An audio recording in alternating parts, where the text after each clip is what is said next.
and not call you? Shouldn't you be calling Ike Ike Turner a Turner punk? has been badmouthed by this Hollywood. Ike Turner, I grew up where Ike Turner was an icon in our neighborhood because he always stopped with his homeboy, brought fries and hamburgers and cokes, and would sit there and talk to us youngsters for 2, 3 hours at a time, telling us to stay straight, focus on school, get a decent career together, act like you've got some sense, treat women with respect, and treat your communities with respect. Tina Turner drove around in a matching Rolls Royce, and if you made the bad mistake of confusing the two vehicles, she'd roll the window down, cuss you out, spit at you, tell you you weren't worth a goddamn, and she would treat you like dirt. How else would I do that? Okay, fine. One particular anecdote, personal eyewitness, ears heard, went to a picnic, family style picnic, not picnic, barbecue, 4 houses down from where the Turners live.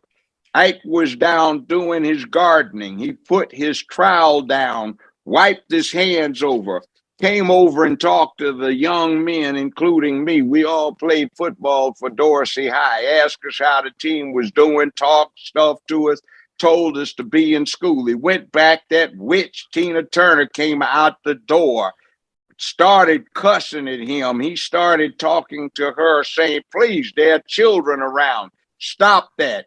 She wasn't mad at him about a woman. She was mad at him because he had a writer's block on a song they were working on. She wound up coming out and hitting him as hard as she could, it looked like, with one of these heavy cast iron head rakes. We thought she'd done him some serious harm. Yeah, we saw that. I saw her when she was standing in line at Ralph's Market on Crenshaw Boulevard at the railroad tracks. There were 4 little high school girls went to Dorsey. I was in college, a senior at the time. Tina was standing in front of them. One of them got the nerve. Tina turned around and called her a sleazy, greasy bitch. Don't ever talk to me unless I give you permission. The girls started crying.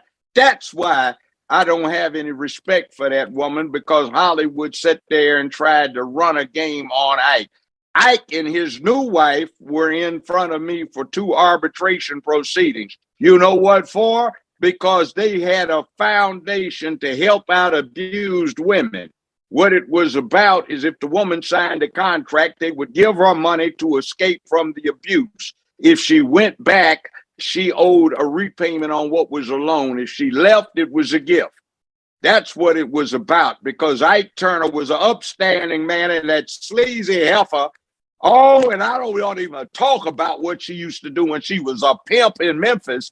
And when I got here back in the early 70s and I started getting clients who were scared of that person because she was a gorilla pimp, yeah, let's talk about that. That's how I can talk about a real man who stopped every time he got over and over and would talk to all of the young boys in the hood about being straight, getting your studies together, paying attention to being crime free, and listening to your parents and being something in life. Yeah, I talk about that punk ass Will Smith doing that unmanly BS, and I support a person that helped myself and a lot of other black boys become men and deal with listening to what he was telling us about manhood and respect. And I saw him act with respect, and I saw that witch that Hollywood made into a prototype for a feminist mad woman act exactly the opposite. That's why I have respect for Ike Turner.